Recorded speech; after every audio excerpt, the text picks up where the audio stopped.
And I remember my mother and father telling us that we must learn the Bible no matter how difficult life became. And they would teach us from this book about God and about Jesus Christ and about his sacrifice for us. And as kids, we grew up with those conditions. And as you grow older, you begin to question, why are we poor? Because you begin to see other people's lifestyles. And I remember crying out to God one time at age 13. I said, if you exist, you got to explain this to me. It was at age 13 that my life was transformed. Because that night at 3 a.m. outside on the dirt ground, under the stars in the Bahamas, with tears running down my face, I asked God to explain to me why we were poor. His answer was simple. He says, because of your mind. That began a journey for me. I surrendered my life to God that night at age 13. I never went back.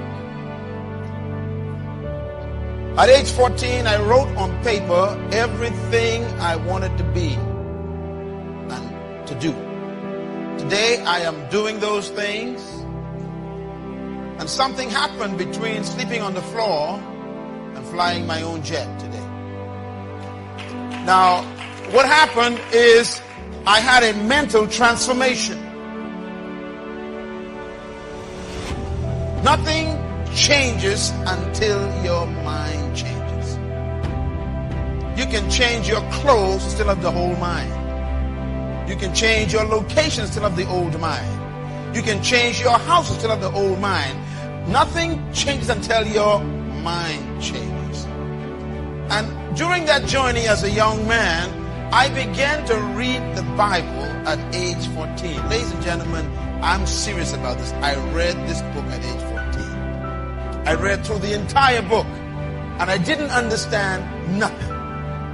Because the Bible is a very complicated book. And also I read it in the King James Version, which is even worse.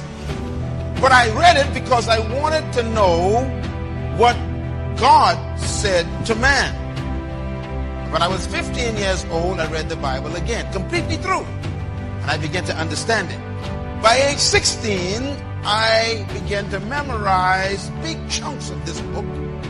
And my school lessons went from F to A. I became an A student because of this book. I graduated top of my school in high school because of this book. It taught me that nothing was impossible. So my whole life was changed because I fed myself new information from that book, which changed my concept of me. And I discovered things like this. The greatest tragedy in life is not death. Some people think that when someone dies, that's the worst thing that can happen to you. That's not true. I discovered that the greatest tragedy in life is not death, but it's life without a purpose. It is more tragic to be alive and not know why than to be dead and not know life.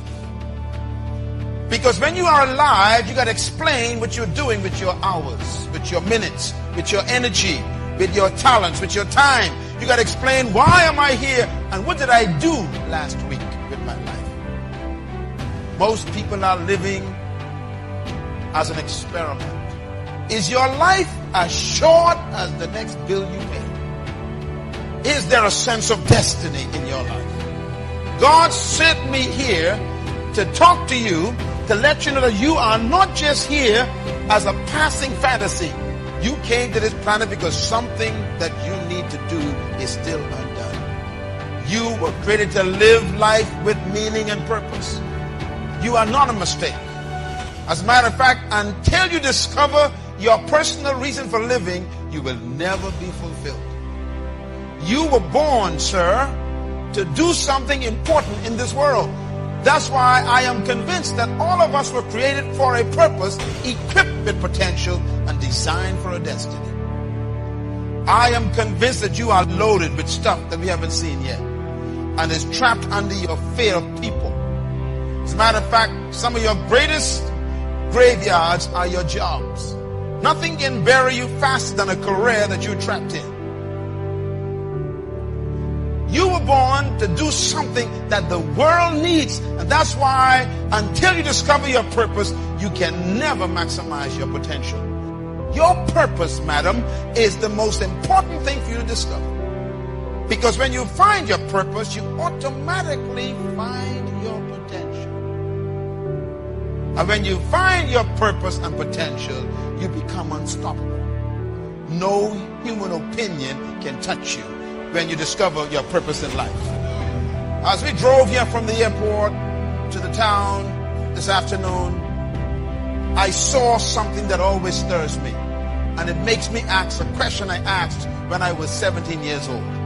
I asked this question: what is the wealthiest spot on planet Earth? Where is the greatest wealth on earth?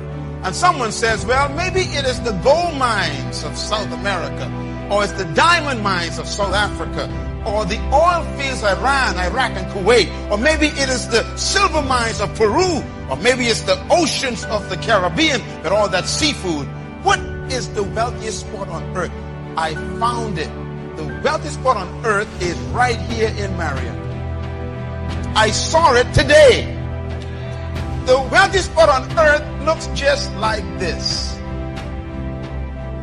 It's the cemetery. Why is the cemetery the wealthiest spot on earth? Do you know why? Because buried in the cemetery are books that were never written.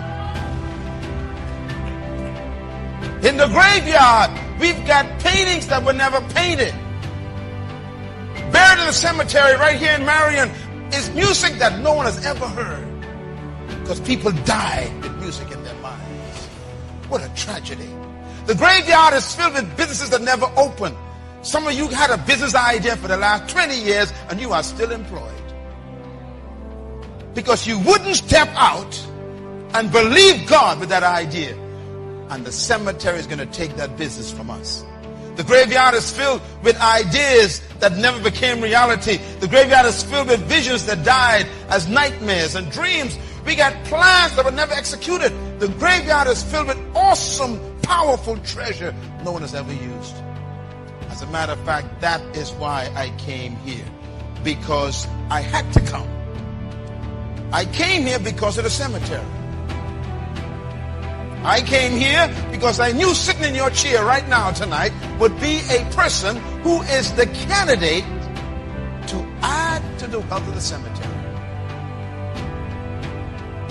You are about to make the cemetery even more wealthy. Why? Because trapped in you is a book that you're procrastinating on. Inside of you is an idea that you still refuse to pursue. Inside of you is music that you never wrote, poetry you never wrote. How come the cemetery is going to take from us again? I have come to make sure the cemetery doesn't get anything from you.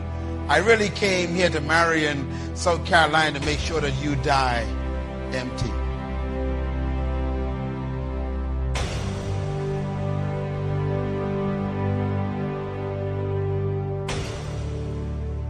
Thank you for watching our entire video today. If you feel you can bless someone, please join us and spread the gospel by sharing this video on your social media.